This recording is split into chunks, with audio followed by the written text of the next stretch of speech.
Hey y'all, come with me as I paint my vanity and share with you some of the lessons I've learned. All right, so here's my vanity, and as you can see, here are some of my inspirations for what I was going for. So I started with stripping the paint. Lesson number one, those are my tools, the Jasco paint stripper, this brush that I have, and then that metal paint remover. But lesson number one, this is not necessary, y'all. If you just want to repaint anything, but since we're talking about a vanity, if you want to repaint your vanity, what I've learned is that you do not need to strip it. I could have very well been just as fine with sanding the paint, giving it a rough texture, and then getting a paint that had some primer in it, or priming it and then painting it. But I thought, as you can see how deep this blue is, I thought because it was just so dark and so deep that I needed to strip the paint. I just wanted to share, this was, I think, the greatest lesson. I know the greatest lesson that I've learned during this process. But shout out to the Jasco, because as you'll start to see, you'll see the paint curdling relatively quickly.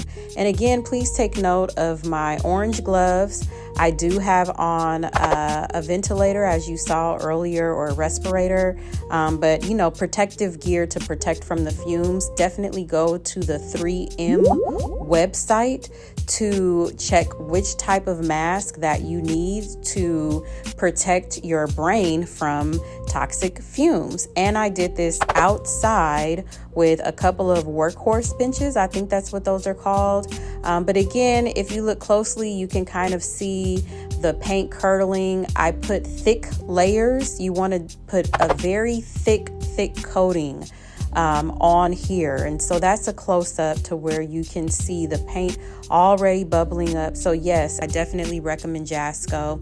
And you'll see here I took saran wrap. This is the self-adhesive saran wrap, and I covered it so that it's kind of like a deep conditioning treatment for your hair, but for paint.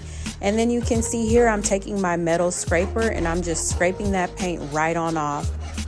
So I took some mineral spirit. Well, before I did that, I got this that steel wool, and I recommend that so you can get into those crevices of the doors. And I forgot to mention, yes, I took out all the doors and I took out all the drawers. That's one of the first things you want to do. But yeah, use your steel wool. So the white paint was still on that door, and I'm like, I want to get off all of this paint.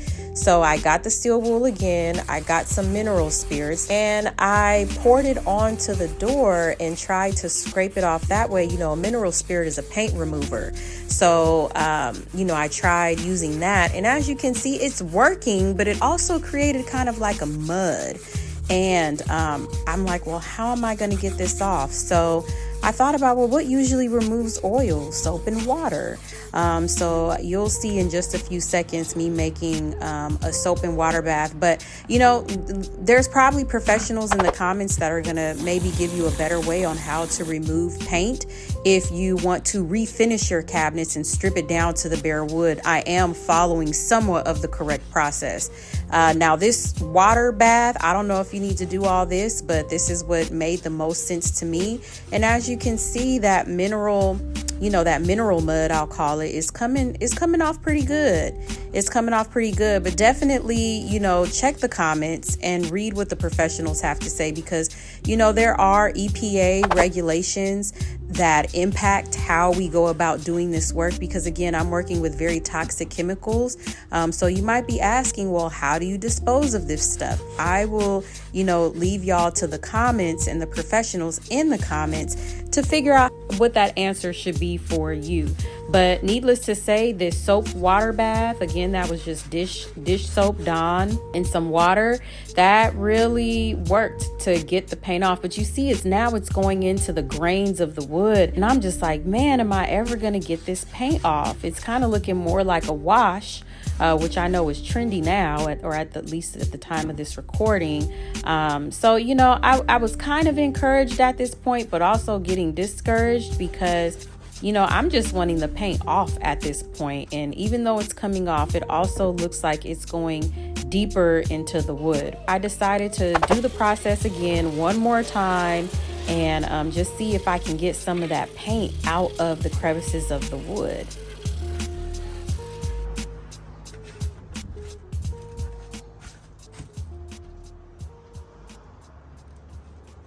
Now, this is what really gave me hope, is when I sanded those doors and got that real smooth finish. And there's still a little bit of white there, but I think this is a great surface to begin painting and moving forward with the next step. Again, if you want to refinish and restore to the natural wood, check out the comments. This is one of the drawers. I just removed the paint from the faces of the drawers, and then I did some on the inside of the drawers. And again, I use Jasco here. You can see how the paint is just lifting right on up. But again, this is definitely, again, not necessary unless you're trying to refinish your drawers. One thing I want to say is if you can save to get your vanity just professionally refinished or repainted, get it done professionally. This right here is plastic that I used from my Amazon packages. You can get a drop cloth, but if you already have some supplies that can protect your flooring from paint drippings, go ahead and use what you have. Okay, so another thing that I would recommend is using the blue painter's tape. This tape eventually pulled up and didn't really stick as well as I needed it to stick. But for this next process, it worked just fine. But when you get to the stages of painting, please use the blue painter's tape. That would be my recommendation.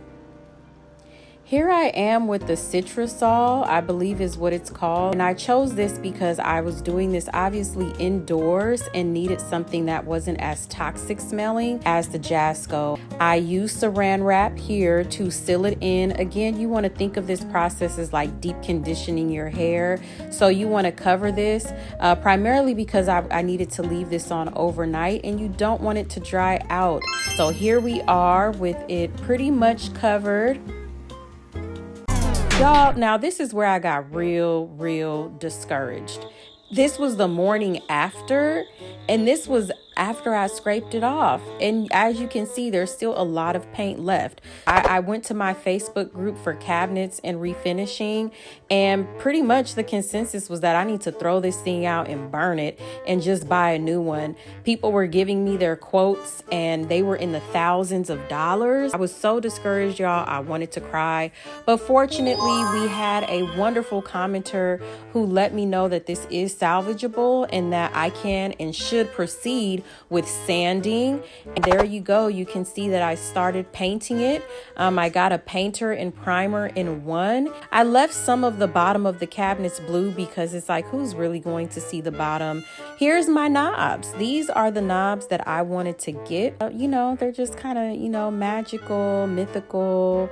I love color, but I really want to keep my color scheme subtle anyways. That's personal. Okay, so problem number 2, the screws that were available were too long. So I had to get a blade for a hacksaw. Some professionals might recommend getting an entire hacksaw. I went to Home Depot and the guy was like, you know what? You don't need to spend money on the entire saw. Just get the blade, make sure you don't cut yourself, and you'll be all right. So that's what I did. Now, would I recommend this to someone? I don't know, but I can say that a negative impact of having done this, you can probably see already on the side of the door how my paint is scraping my paint. So maybe if I had a handheld hacksaw, the movement and the motion would not have caused that door to paint and scrape. But either way, you know, it all worked out. I was able to get my knob on quite easily. And yeah, I was able to repaint those scratches. Like, you know, it wasn't a big deal. I was just happy at this point to figure out how to get these screws shortened so I could put the knobs on. All right, and so this is the final view. I also changed the hardware. The previous contractor spray painted over it and the paint was chipping. So I was like, that looks tacky. Like, let me just change it all together. So one last touch that I wanted to put on this vanity was to line it with velvet. There's no rhyme or reason. It's just what I saw in my mind. And I'm learning to trust my vision. And that would be something else that I would recommend is trust your vision. So I took some matte, you know, that people use to frame photos. I got it from Michael's and I got the fabric from a fabric store. And I just went ahead and adhered the fabric to the mats. Took a lot of measuring, measure, and there we have it. This is what the final vanity looks like, and thank you all for tuning in. If you have questions, again, look at the comment section or leave me a comment to let me know if this video was helpful. Okay, have a good one.